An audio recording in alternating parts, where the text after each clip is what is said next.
big story, not here in the States. There's a big story that is developing, John, abroad in Japan. This involves free agency. His name is Roki Sasaki. He's 22 years of age. He's the next pitching phenom to come out of Japan. The union that represents players in the Nippon League is negotiating with owners, and they want a total change in the operation of baseball free agency. If you're in Japan, if your name was Hideo Nomo or Dice Matsuzaka, you had to be in that league 9 years before you become a true international free agent. Then you could sign. Now, they're trying to change the 9-year rule for veteran free agents to match baseball. MLB, 6-year free agency, pitcher could leave, player could leave after 6 years of stardom. If you're a high school and college player, you could file for the baseball free agency here without going into the Nippon League. But you could only be signed like you were a high school draft pick or a college pick, which meant you'd get a much lower salary, much lower signing base. The only other way a Japanese star can leave early is through the, quote, posting fee. The way Japan worked it out with Major League Baseball, that a guy could come here as a 4th or 5th or 6th year player in Japan. You'd have to post a fee to get him, but you would have to pay the team that lost him a huge amount of money based on the amount you paid that 4th, 5th, or 6th year free agent. Japan wants that changed.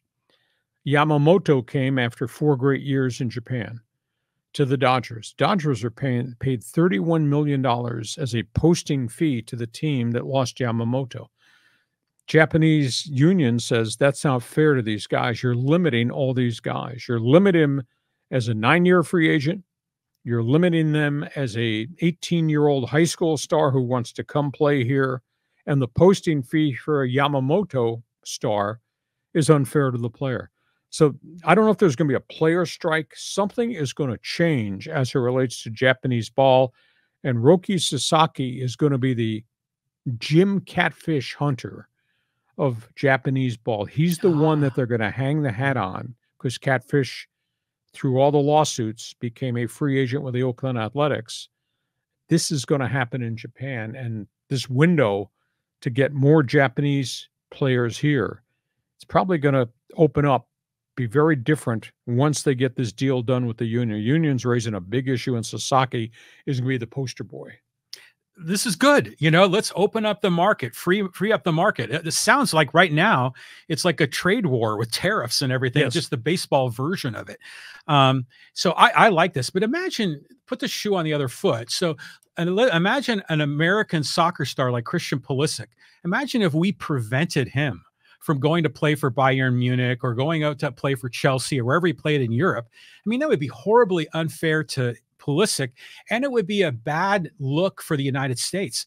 Usually if we have American soccer players go to Europe, I encourage them and root for them and hope they're successful rather than trying to hoard them and keep them back home. Yeah. Ichiro Suzuki, maybe the greatest modern day Japanese player before Ohtani's arrival. Yeah. Now, he came here on a posting fee deal. Now, Ohtani came here as a young player, but he had to come here as a young player and play under the international rules that baseball had for draft picks. He signed a very affordable contract and he chose the Angels. Sasaki wants the chance to come here, but he doesn't want to be held up by posting limitations. He doesn't want to stay there till 9 years. The new rule, maybe the free agency comes after a 6th year. But it's a very complicated thing because there's 3 different layers now, how you get players out of Japan. Well, if you have to wait 9 years, your arm might be shot. Exactly. And then you don't have a chance to make the big money in America. So that's where we are there. This story is something we're going to have to track going into the off season to see how quickly it changes.